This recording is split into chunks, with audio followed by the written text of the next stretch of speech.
Chapter 2. Wreckage and Recriminations.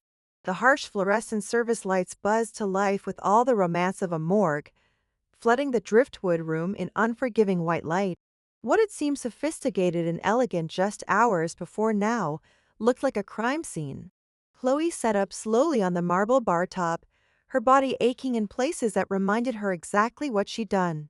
Glass crunched beneath her as she shifted, tiny shards of what had once been Julian's precious collection of artisanal bitters catching the light like diamonds scattered across a battlefield.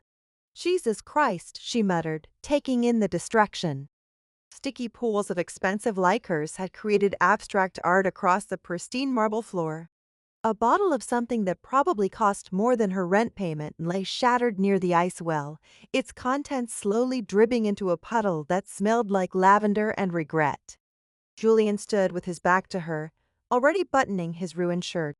Even disheveled, even surrounded by the evidence of their mutual loss of control, he was trying to reconstruct his perfect facade. His shoulders were rigid with tension, and she could practically hear his brain cataloging every way this had been a catastrophic mistake. "We should clean this up," he said finally, his voice carefully neutral. Chloe slid off the bar, her bare feet finding purchase on the sticky floor.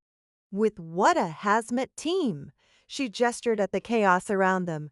"Your little chemistry set basically exploded." Those were precision ingredients. Some of them were rare. His voice cracked slightly on the last word, and Chloe felt an unexpected pang of guilt. "Yeah, rare." Julian finally turned to face her, and she was struck by how young he looked without his arrogant mask firmly in place.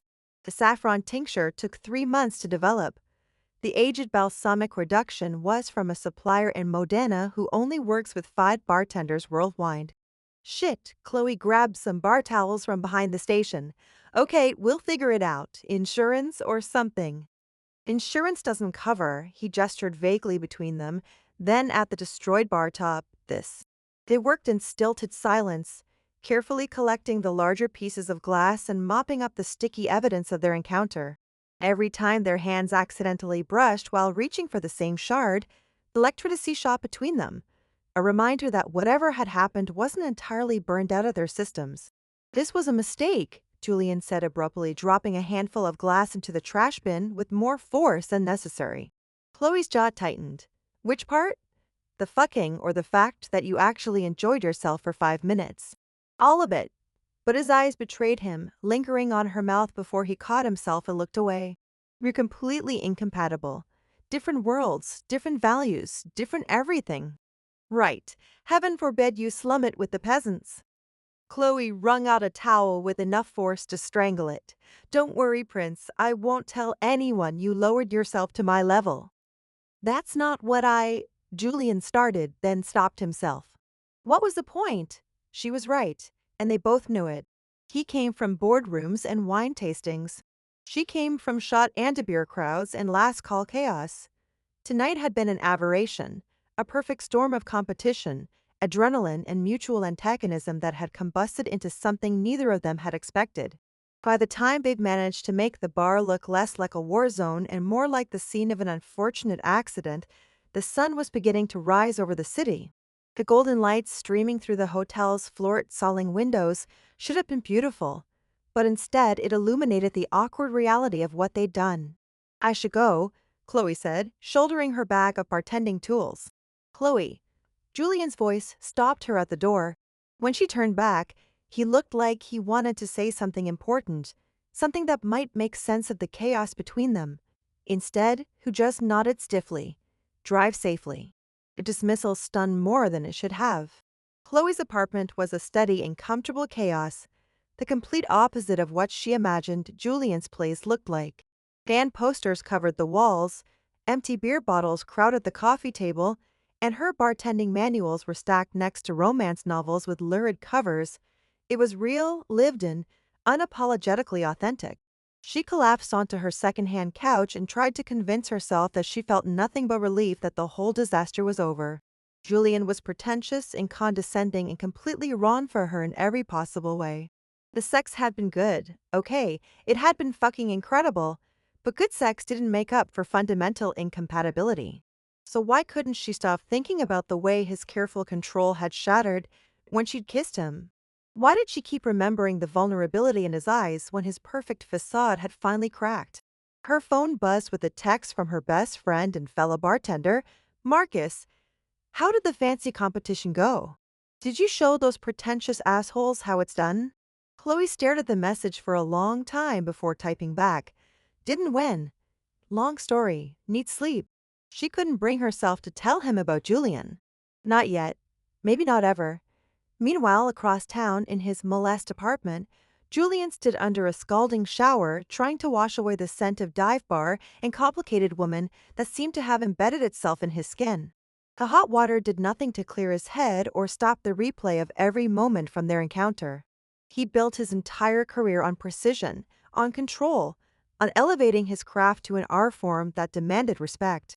In one night, one reckless moment, Chloe had reduced him to someone who fucked strangers on bar tops, like a teenager who couldn't control his hormones.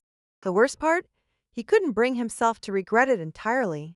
His phone rang as he was toweling off, and he answered without checking the caller ID, a mistake he realized immediately when his mother's cultured voice filled the bathroom. Julian, darling, I just heard about the competition from Margaret Whitmore. She said you didn't place. Of course, Margaret Whitmore had probably been at the hotel for some charity function and had seen his name on the competitor list.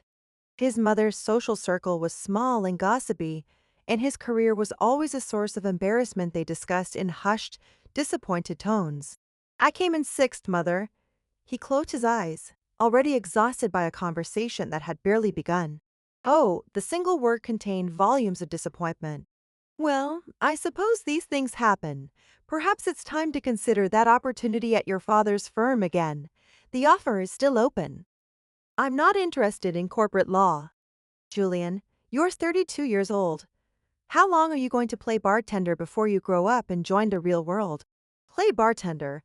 As if the past 8 years of his life, all the studying and experimenting and perfecting his craft, had been an elaborate game.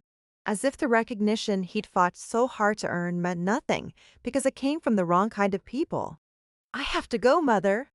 Think about what I said, darling. There's no shame in admitting this. Face has run its course. Julian ended the call and sank onto his bed, staring at his reflection in the mirror across the room. Impeccably groomed, perfectly dressed, completely hollow. The man staring back at him looked like he had everything together, but Julian knew the truth. He was desperately trying to prove his worth to people who would never see him as anything more than a disappointment. Chloe had seen through all of it in a matter of hours. Had called him insecure about his parents' approval, and she'd been absolutely right. The realization should have made him angry, but instead it made him feel understood. When was the last time someone had really seen him, past the facade he'd spent years constructing? 3 days later, both of them were still trying to pretend the other didn't exist when the internet exploded. Chloe was restocking beer coolers at her bar when Marcus burst through the door waving his phone like it was on fire. Holy shit, Chloe, you're famous! What the hell are you talking about? She straightened up, wiping her hands on her apron. Food and Wine blog, the hottest rivalry in cocktail culture. When passion meets precision, there's a whole article about you and some guy named Julian Blackwood and your explosive chemistry at the competition. Chloe's blood turned to ice water. Let me see that. The article was worse than she'd imagined. Some food blogger with nothing better to do had apparently witnessed their verbal sparring and turned it into a breathless piece about the kind of professional rivalry that makes legends. There were quotes from other competitors about the sexual tension you could cut with a knife and speculation about whether their passionate antagonism might lead to collaboration. Worse, there were photos, professional shots of both of them at their stations, looking intense and focused. The photographer had captured the moment Julian was explaining something to a judge, his hands animated as he gestured at his setup. Another showed Chloe in action, mid-pour, her expression fierce with concentration. The blogger is calling you the anarchist and him the alchemist, Marcus said, reading over her shoulder. Says you two represent the soul of bartending versus the science of it. This is actually really good prior, Chloe. But Chloe was barely listening.